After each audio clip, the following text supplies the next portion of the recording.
Happy St. Patrick's Day, Conley Clan family. I actually wore my green shirt today to represent that day. Go ahead. Well, today we're going to talk about, Shaun and I both are going to talk about the hard things about being a foster parent. And at the end, we're going to tell you why, despite all those hard things, we still choose to foster.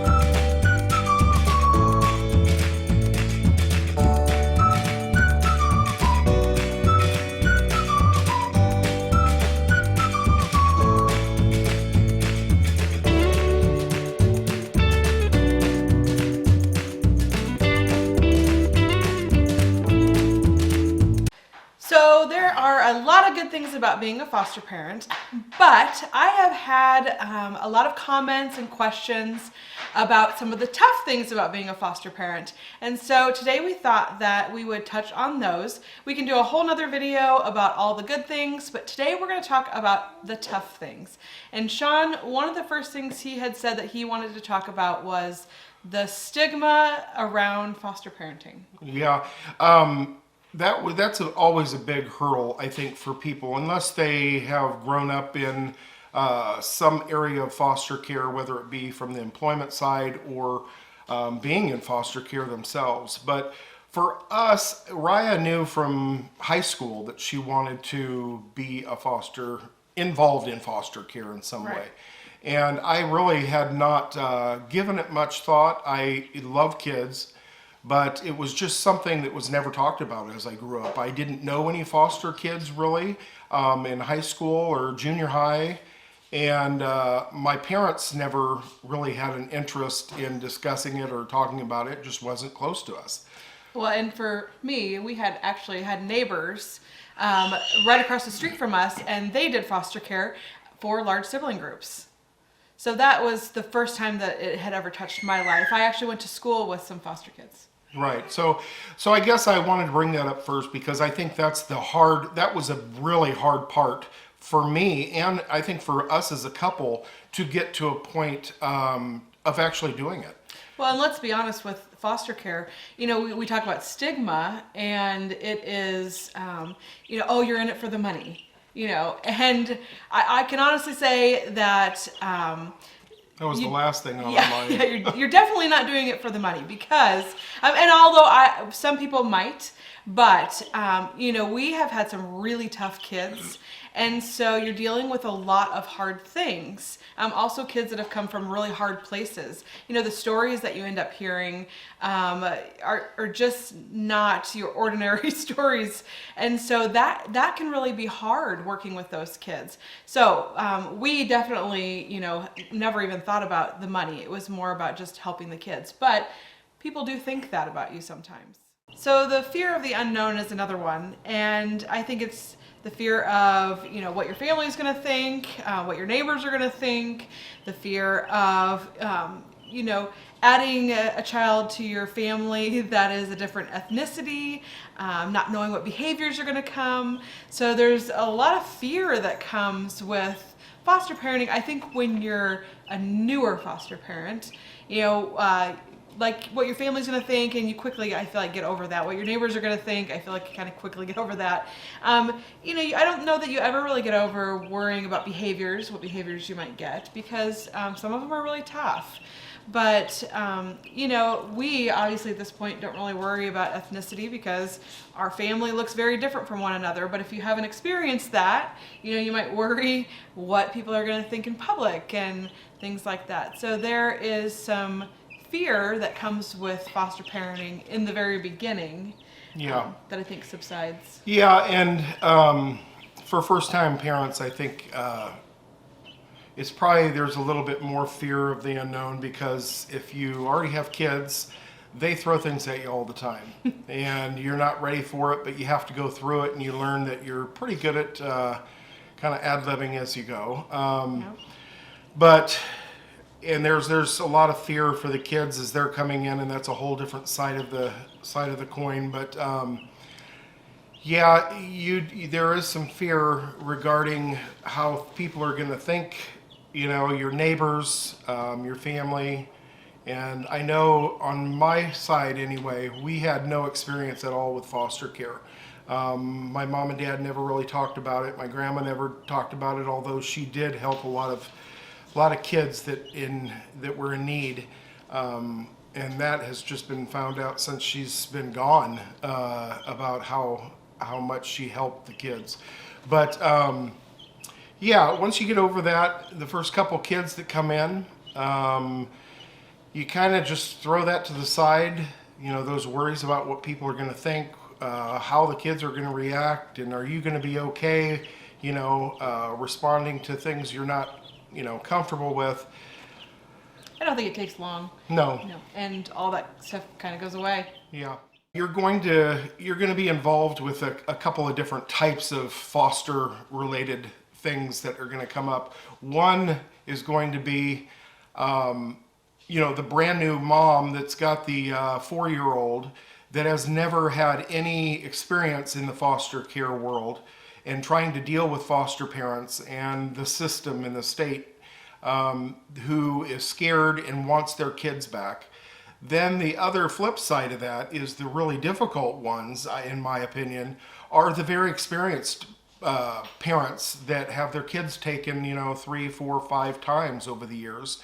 And they're very experienced, very versed in how the system works.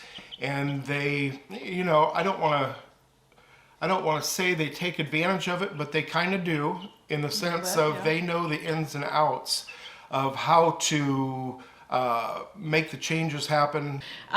You know, in one of our cases, we had adjudication, and adjudication is where they say, yes, the kids should actually be in foster care. And it took 18 months to get to adjudication because we had attorneys being fired and we had people not showing up, and they just kept putting it off and putting it off. And so every time we went to court, there was another reason to delay it. Right. And it was all instigated by, you know, the bio mom and dad. We'd walk in the doors after 6 months of waiting for something to happen, and they would fire their attorneys. So it would give them another 3 months, and it would just prolong the case out. And then at the end of it all, they wanted to have the case thrown out because it took so long for the state to actually adjudicate. yeah, and one of the laws in was, Nebraska, oh my gosh, is, and I don't know this law, I think it's just a guideline, says that adjudication should happen within 6 months. Oh, okay. And so when they didn't, they tried to use that as the reasoning why it should be thrown out. But of course, it was all them who was stalling. So you know, yeah, and they actually looked at that and gave it consideration. They did, it was yeah. just, it's, some of the things are crazy, but that's from a bio mom and dad, who had been through the system many times over Right. the years. We talked about this before. Time is a very different Yes. component when you're talking about foster kids, foster care in the state. Yep.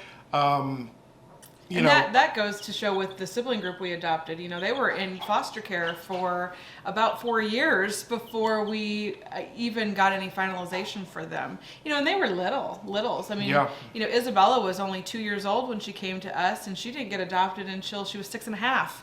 You know, I mean, that's a really long time for a little kid. So in the foster care system, that's really hard when time doesn't seem to matter to anyone, and it should. yeah, it should. And why we say that that's such a big thing when you have experienced parents with this system is that it really hurts the kids. Right. I mean, it's hard for the foster parents, Yeah. especially after getting close to them over the months and years.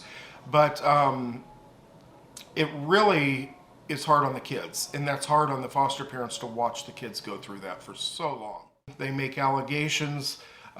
You're just constantly bombarded over the time period you have their kids with hard times. They're checking on, you had mentioned about our car seatbelts and stuff. They will make all kinds of things up to get them to check on you, get you in trouble. They like chaos, a lot of them, and they will cause the chaos by making these false accusations. So I was actually told, I think it was by a caseworker maybe, and they had said that, these parents, because they're being looked at under a microscope, and their parenting is being brought up as not being good. They want the foster parents to look like they can't parent too.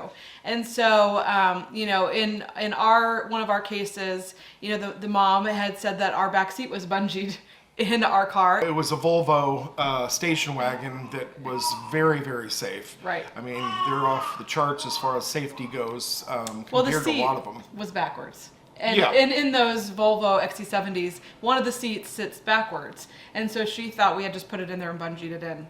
Yeah. So, And I think I did have a bungee cord or a strap or something on the floor, but yeah, she took that and ran with it. And the next thing we know, we're getting a call from our caseworker, and she's got to come over and investigate. right.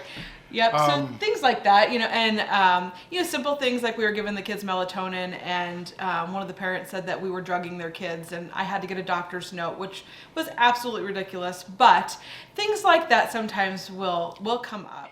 Well, and what reminds me next is kind of what happened in our case, where the kids go back and they shouldn't, and so. People talk a lot about, it's got to be hard getting attached, and then the kids leave your house. And I'll say that if the kids should go back, if the parents have done what they need to do and they've been successful, it really doesn't hurt that much. I mean, yes, it's hard because you're attached, but you're happy for those kids to be able to go back to their parents because they love them. Ultimately, that's what they want. Right, right, that's Unless right. they've been hurt so badly enough. Right. A lot of the kids And they do want to see go it. back, to their parents. And so then you're happy for them because the parents were successful. What's really hard is when you get attached to these kids and they go back to their birth parents and they shouldn't. And that, unfortunately, I think happens more often than it should. And in our case, our kids were with us for almost 3 years, and they ended up going back to their birth parents. And so, and they shouldn't. We knew that the birth parents really hadn't done the work. The state really didn't expect enough from them, so they didn't show that they were ready, really. They just kind of kept playing the system. And so the kids ended up going back and really shouldn't have. And that was really hard. We tried to keep track of the kids as much as we could during that time. But, what happened was they went back. They were only there for, 6 weeks.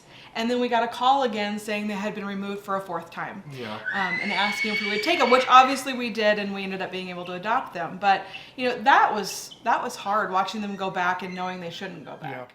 Yeah. And on the same topic, as far as getting seasoned foster parents, most of the kids in the foster care system are seasoned foster kids. They know how to work the system, and they will push those buttons and limits all the time. We've had many teenagers that will come into our house and just, they know you can't discipline them like maybe the bio parents could. You're left kind of in an awkward spot with those kids, because they will call all kinds of cards on you that they've used in the past that worked. Right. Because they don't like something that's going on, or they don't like the punishment that you're giving. They'll make things up. They'll call their caseworker, and and there's not much you can do about it other than just love them and hope that kind of comes out of them over time.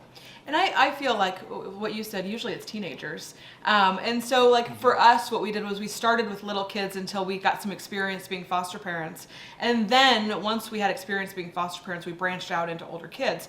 I feel like that's kind of a good way to do it, because when you are a more seasoned foster parent, and you have a good reputation behind you, these people know that you're good with the kids and know that you're going to do the hard work. I feel like you build a good name for yourself, and then you're questioned less, I feel like. But with that, you know, the teenagers, you know, some of it also, the hard part is like having pet peeves.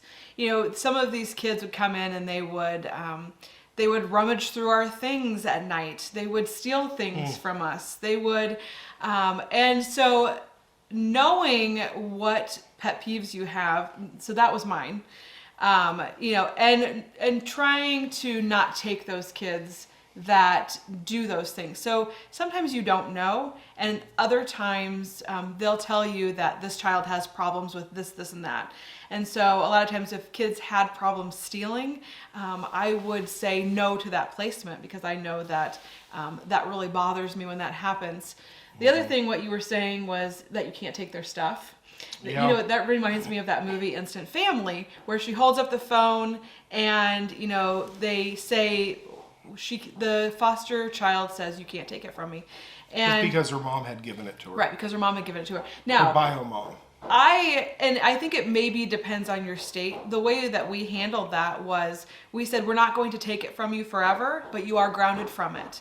And, you know, you can ground foster kids from things, even if it's something they brought with them. Right. And so I think they ultimately have a misconception in their mind that you can't take things from them.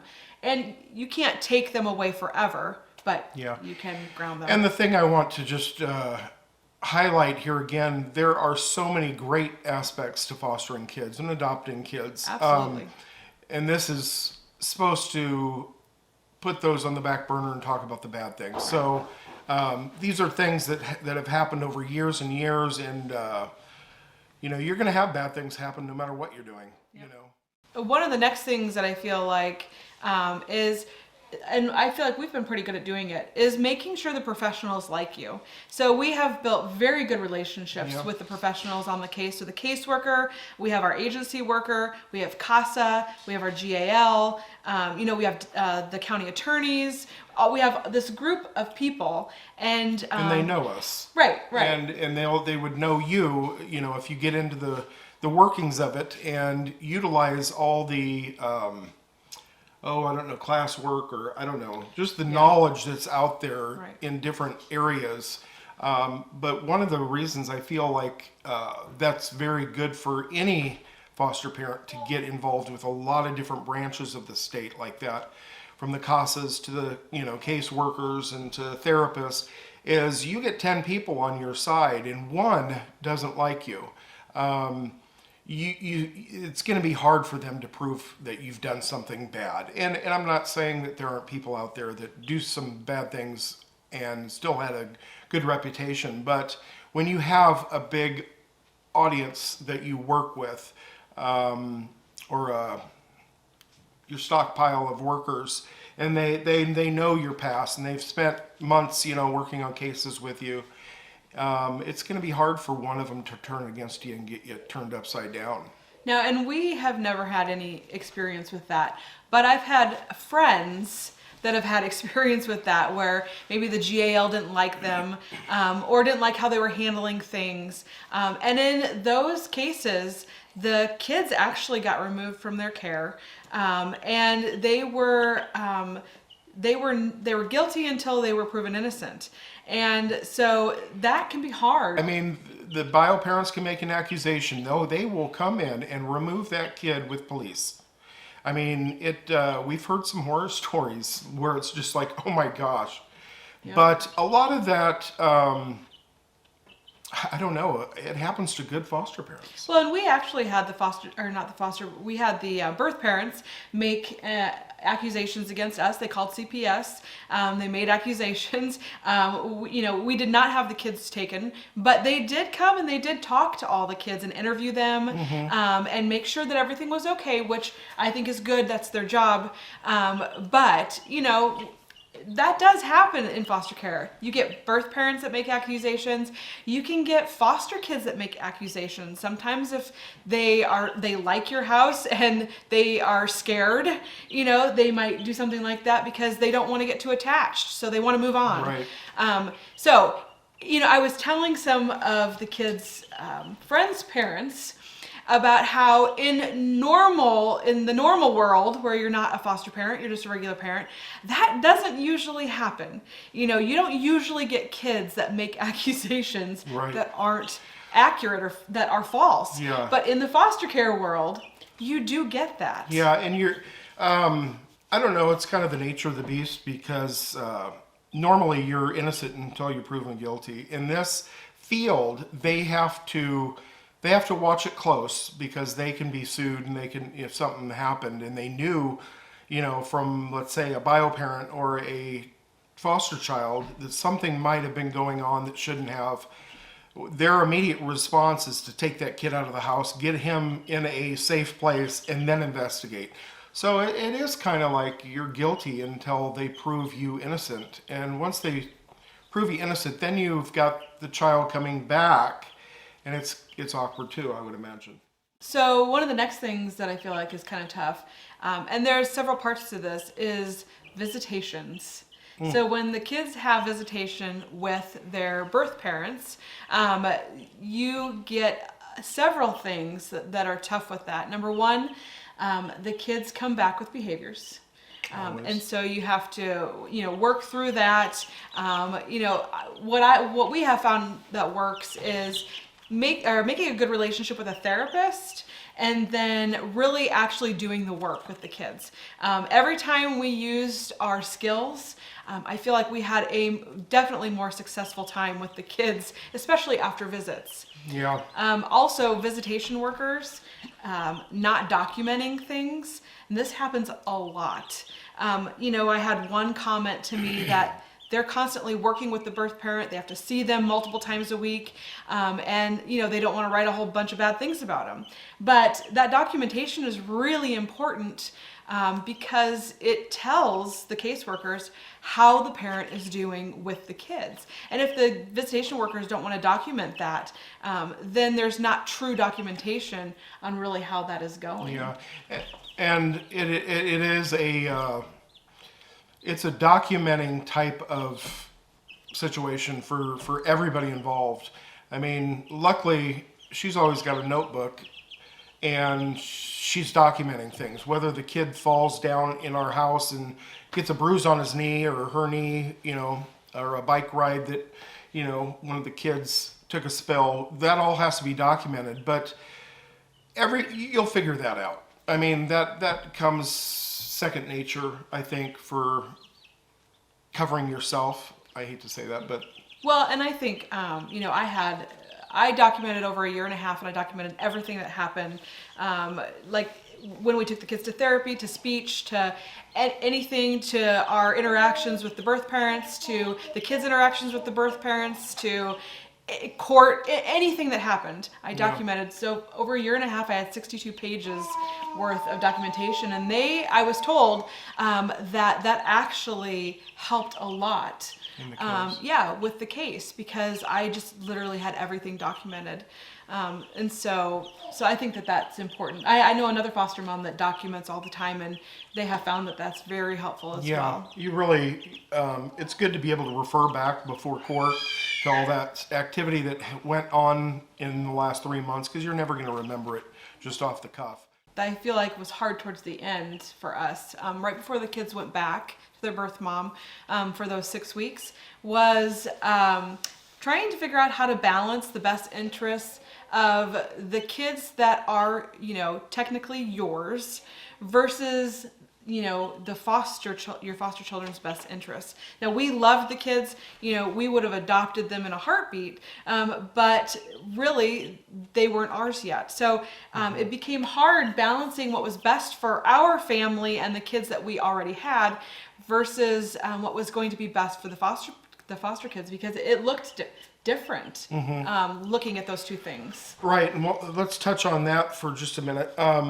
What that's like for your kids. You know, most of us will have biological kids, from whether it's your own or from a previous marriage, and they live with you, whether it's part-time or full-time. And, you know, that is something that I worried about a lot. You know, how are my kids going to handle other kids getting attention from us when, you know, they want your attention, they want you to spend the money on presents for them. They don't want to have to divide it up now between additional kids they don't even know. And I think the younger the kids are, the easier they accept that. And that's usually, I think, preteen, maybe early teenage years, they start to kind of think about themselves too much. But even as they get 14 and 15, 16 years old, it's fun to have a new kid come in. Somebody they can try and relate to and help. The older they get, like we have 20 and 21-year-olds, they enjoy it. They enjoy it. Not all the time. It gets very noisy and crazy, and that's part of what we like about it. But that doesn't mean they like that. But I would say that should go way down the list as far as hard things about fostering in our experience. Right. You have somebody that causes a lot of trouble to begin with, and then you add some different personalities into the mix, and I could see where it could get pretty bad. And we've got our challenges at times. Well, and I know that a lot of people are worried about how the foster children will influence their birth children. And although I will say that, the foster children sometimes come with issues like maybe cussing or, but, I feel like those are things that can be addressed pretty easily. What we found is that we had teenagers come in, and those teenagers actually loved playing with our younger kids. And it really ended up being a really good thing. I enjoyed watching that happen. And so I feel like, really, to me, that isn't the issue. The issue as far as balancing is, you're trying to make sure that you have best interests of everybody covered, and sometimes those two things can conflict. Discipline looks different for foster kids. Yeah, and they're right along with your biological kids, and they watch how you discipline them, and so you kind of have to mesh that a little bit together, and I think it's made us better parents, Oh, absolutely. My biggest thing was in class, they tell you can't yell at the kids. And occasionally I tend to yell at my kids. And so that really, I feel like that is just not realistic at all. I think what they mean though is these kids come from homes where there's constant yelling and verbal usually abuse.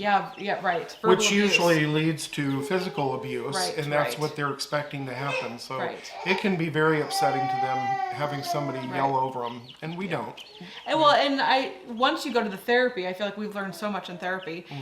You learn, other ways than yelling. And so we have like resets, and we have transitions, and we have all kinds of things that we have learned where before I thought, how can you not yell at your kids?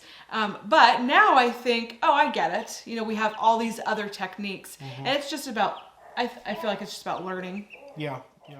Last, we're going to talk about, so we've got all these hard things we've talked about with foster care. Why in the world would we still do it? So, this video is basically talking about all the negatives, and there are so many positives and so much love that the kids give back, and obviously giving love and giving them things that they didn't have before really warms your heart and makes you feel good about what you're doing, and it just comes natural. But watching them, I feel like grow into who they're supposed to be. They come to you and they have almost no self-esteem, and they might be behind in school or other areas, and watching them catch up and start to get this self-confidence is just very an amazing rewarding thing to watch. And the other thing for me is that these kids are in the system, and they have no choice. They have to be there. They don't get to pick whether they want to be there or not. So we as foster parents get to choose, and so I choose to be there with those kids, even though it's hard, even though it's not fair on most days. Sometimes it can stink, with everything that we've said is hard, but I choose to be there for the kids that don't have a choice, and that to me is all the more worthwhile of doing it. Yeah, it's a great experience, and the negatives are so small they seem insignificant until people start asking the questions, like some of our viewers have. So yeah, I would highly recommend the experience to anybody out there thinking about it, because there's a big need for foster parents and adoptive parents as well. Yep. And if you guys have any questions or comments, comment down below and I will answer the questions, and we could always do another video to answer questions and talk about comments. But until next time, guys, thanks. Peace. Bye.